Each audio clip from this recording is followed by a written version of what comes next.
2 பேரும் நல்லா கேட்டுக்கோங்க. டேய் தினேஷ், உனக்கும் சேர்த்து தாண்டா. உன் பொண்டாட்டி வந்து எங்கள் அம்மாவை பார்க்க போகணுங்க, நான் போய் பார்த்துட்டு வரேங்க அப்படின்னு சொல்லுவான். அவள் எது சொன்னாலும் எங்கள் அம்மாட்ட கேட்டுக்கிட்டு சொல்கிறேன்னு சொல்லணும். நீங்கள் பாட்டுக்கு ஒரு முடிவெடுத்து சொல்லக்கூடாது. என்ன அலமேலு புதுசா சொல்ற? எப்பயுமே உன்னை கேட்டுக்கிட்டு தானே நாங்கள் முடிவெடுப்போம். ஆமாம்மா, உங்கள் பேச்சுக்கு மறு பேச்சே கிடையாது. அவன் நடிப்பாயா, நடிச்சு ஏமாத்துவா. எங்கள் அம்மாவை பார்க்க போகணும், எங்கள் அம்மாவுக்கு யாருமே இல்லை, நான் மட்டும்தான் இருக்கேன் மாமா, ப்ளீஸ் மாமா என்னங்க ப்ளீஸுங்க, அது இதுன்னு பேசி ஏமாத்துவா. அதுக்கு தான் சொல்கிறேன், இந்த மர மண்டைங்களுக்கு புரியுதா இல்லையா? அட அலமேலு, நீ இவ்வளோ நாளா எங்களை ஏமாத்திக்கிட்டு இருக்கியே அந்த மாதிரியா? புரியுது புரியுது, நல்லா புரியுது அலமேலு. ஆஹா, இந்த மாதம் பால் கணக்கு 1000 ரூபா வருது. 1500 போட்டுருவோமா? இல்லை 1500 போட்டால் கண்டுபிடிச்சிருவார். ஒரு 1350 ரூபா போடுவோம். 1000 ரூபா கணக்கு தீர்த்துட்டு 350 ரூபா நம்ம செலவுக்கு வச்சுக்கலாம்.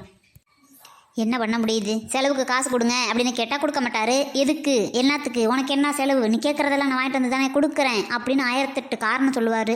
இந்த மாதிரி ஏதாச்சும் ஏமாற்றி செலவுக்கு காசு வச்சுக்கிட்டா தான் உண்டு. அம்மாவை போய் பார்த்துட்டு வந்தால் நல்லாயிருக்கும். மாமியார்கிட்ட கேட்டால் பர்மிஷன் கிடைக்கல. நம்ம புருஷன்ட்ட ஒரு டைம் கேட்டு பார்ப்போம் என்ன சொல்கிறாருன்னு. தினேஷா, அம்மா கொஞ்சம் சுடு தண்ணி கேட்டாங்க, குடிக்கிறதுக்கு போட்டு கொடுறி.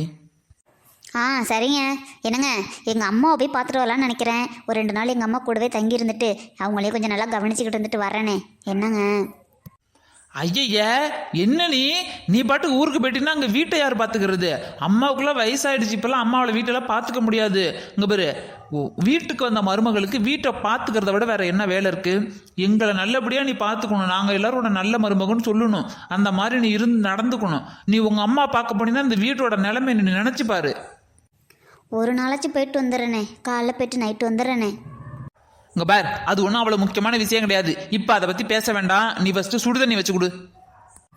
சரிங்க, கோவப்படாதீங்க. செலவுக்கு ஒரு 200 ரூபாய் காசு வேணும், கொடுங்களேன்.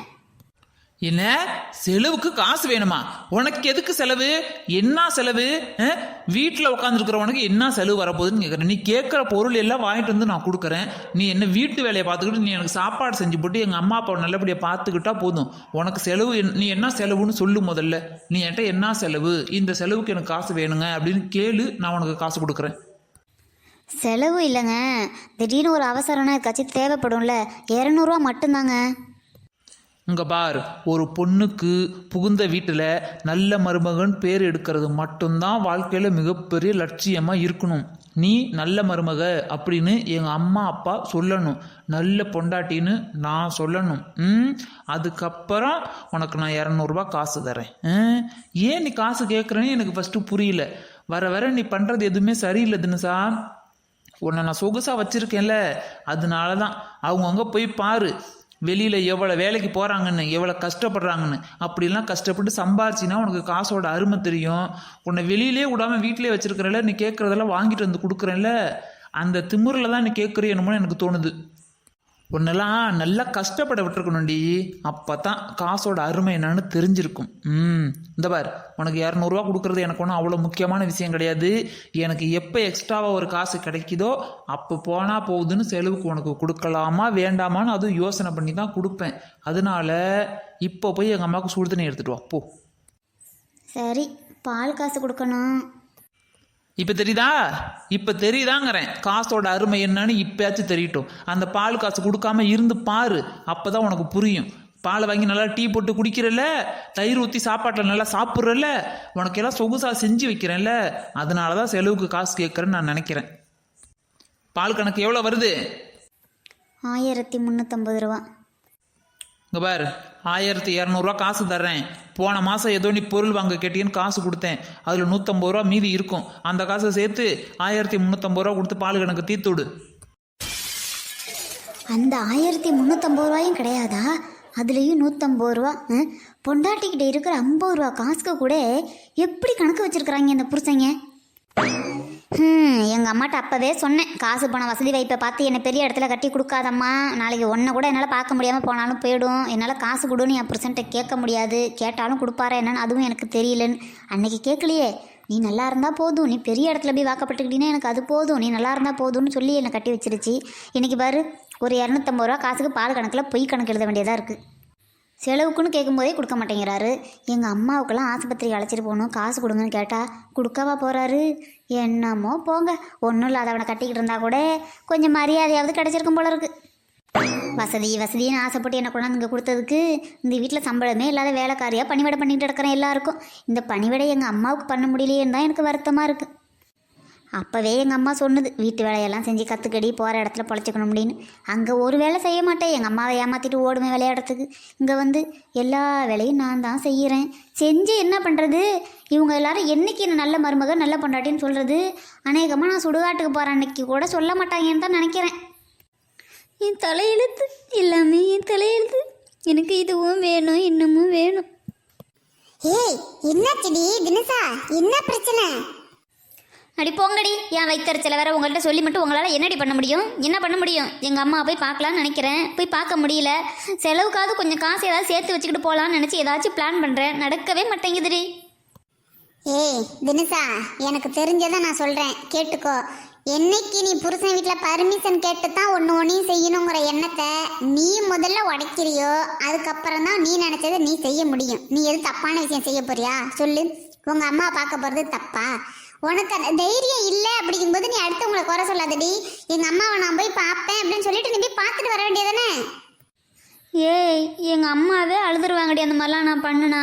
என் பிரச்சனையெல்லாம் உங்களுக்கு சொன்னாலும் புரியாதுடி. எங்கள் அம்மா பொறுத்துப்போ, அவங்கள அனுசரிச்சுப்போ, எனக்காக சண்டை போடாத அப்படின்லாம் சொல்லுவாங்கடி. அப்புறம் என்ன நினச்சே ரொம்ப கவலைப்படுவாங்க வேற. கையில் வேற சுத்தமாக காசே இருக்க மாட்டேங்குதுடி. காசுக்கும் எனக்கும் எந்த சம்மந்தமுமே இல்லடி.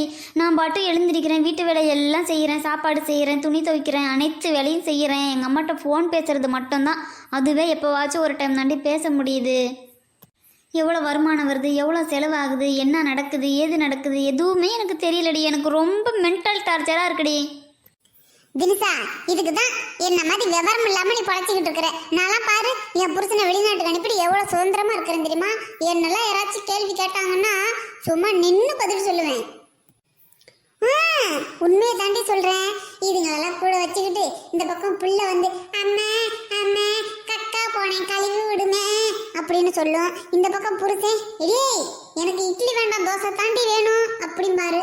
அந்த பக்கம் மாமியார் தலையே வலிக்குதுமா கொஞ்சம் காப்பி போட்டு கூட அப்படிங்க. அந்த பக்கம் மாமனார் மா இட்லிக்கு சட்னிலாம் வேண்டாம், காரமா சாம்பார் வை, அதுதான் நல்லா இருக்கும் அப்படிம்பாரு. இவ்வளோ வேலையை செஞ்சு முடிச்சுட்டு நீ வந்து நின்னா உன்னை யாருமே சாப்பிட்டியான்னு கூட கேட்க மாட்டாங்க. இதெல்லாம் நினச்சி பார்த்து தான் நான் உஷாராக பொழைச்சிக்கிட்டேன். ஏன் நெட்டவள்ளி, நீ வேற ஏதாவது புரியாமல் பேசுகிற? ஏய், செலவுக்கு காசு இருந்தாலும் எனக்கு கொஞ்சம் டிப்ரெஷன் இல்லாமல் இருக்கும்டி. கையில் காசும் இல்லை, அம்மாவையும் பார்க்க முடியல. இந்த வீட்டில் எதுக்கு நான் இருக்கேன்னே தெரியல. 5 வருஷம் ஆச்சுடி கல்யாணம் ஆகி, இன்னும் குழந்தையும் இல்லை. ஒரு ட்ரீட்மெண்ட் எடுக்க போகலான்னு பார்த்தாலும் டாக்டர் ஃபீஸ் கொடுக்க கூட கையில் காசு இல்லடி. தெரியாமல் போகலான்னா கூட என்னால் காசு இல்லாமல் போக முடியலடி. இங்கே பாரு தினசா, போல்டாக முதல்ல ஒரு முடிவு எடு. இந்த மாதிரி அழுதுகிட்டே இருக்காது. ஆமாம், நான் போகிறேன்னா போகிறேன்னு சொல்லிட்டு நிற்போ. அத்தை, உங்களுக்கு வேண்டியது எல்லாமே நான் செஞ்சு வச்சுருக்கிறேன்.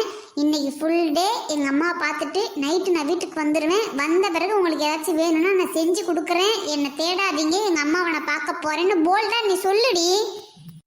எங்கிட்ட சொல்ல முடியும்? எப்படி சொல்ல முடியும்? கல்யாணம் ஆனதுக்கு அப்புறமேட்டுக்கு பொண்ணுக்கு புகுந்த வீடு மட்டும்தான் முக்கியம்னு எல்லாருமே சொல்கிறாங்கடி. புருஷன் தான் உலகமே, புருஷன் தான் முக்கியங்கிறாங்க. மாமனார் மாமியார் தான் பார்க்கணுங்கிறாங்க. யாராவது பெத்த தாயை பார்க்கணுன்னு சொல்கிறாங்களா? என் வேதனை உனக்கெல்லாம் புரியுதா என்னன்னு எனக்கு தெரியலடி. ஆடா போதினிசா, உன் வேதனையும் இங்கே நடக்கிற சோதனையும் சொன்னாலும் புரிஞ்சுக்கவும் மாட்டேங்கிற. நீ நினச்சா ஒன்று செய்யிடினா அதை செய்யவும் மாட்டேங்கிற. இப்படியும் புலம்பிக்கிட்டே இருந்தீங்கன்னா காலம்புற நீ புலம்பிக்கிட்டே இருக்க வேண்டியதான். உனக்கு எது விருப்பமோ அதை நீ செஞ்சுக்க போ. நான் சொல்கிறதே கேட்க மாட்டேங்கிறீங்களே. புருஷனை வெளிநாட்டுக்கு அனுப்பிவிடு, மாமனார் மாமியார் ஏதாச்சும் ஒரு ஹோமில் சேர்த்து விட்டு ஃப்ரீடமாக ஜாலியாக இருறேன். ஒரு வாழ்க்கை தாண்டி என்ஜாய் பண்ணடி. அப்படி போடி நெட்டவள்ளி, எனக்கு என்ஜாய் பண்ணணும்லாம் நான் நினைக்கவே இல்லடி. அவருக்கு ஹெல்ப் பண்ணணும்னு தான் நினைக்கிறேன். அவர் தாண்டி என்னை புரிஞ்சிக்க மாட்டேங்கிறாரு. எனக்கு இவ்வளோ சம்பளம் வருதுமா, இவ்வளோ செலவு இருக்குது, இதுதாம்மா பிரச்சனை. இந்த மாதிரி பார்த்து அனுசரித்து இருந்துக்கோ, எங்கள் அம்மா அப்பாவை நல்லபடியாக பார்த்துக்கோ. உங்கள் அம்மாவுக்கு ஒன்றுன்னா காசு தரேன், நீ போய் பார்த்துட்டு வா. எங்கள் அம்மா அப்பாவுக்கு தெரியாமல் கூட நீ வேணா போய் பார்த்துட்டு வா. இந்த மாதிரி ஒரு ஆறுதலாக பேசினா கூட நல்லா இருக்கும்டி. உடம்பு நல்லா இருக்கா, சாப்பிட்டியா, இப்படி கூட கேட்க மாட்டேங்கிறாருடி. இது தினிசா, இந்த மாதிரிலாம் பேசினா எனக்கு சுத்தமாக பிடிக்கவே பிடிக்காது. பிடிக்காது. நான் வீட்டுக்கு போறேன். ஐயோ என் பிரச்சனை யாருக்குமே புரிய மாட்டேங்குதே.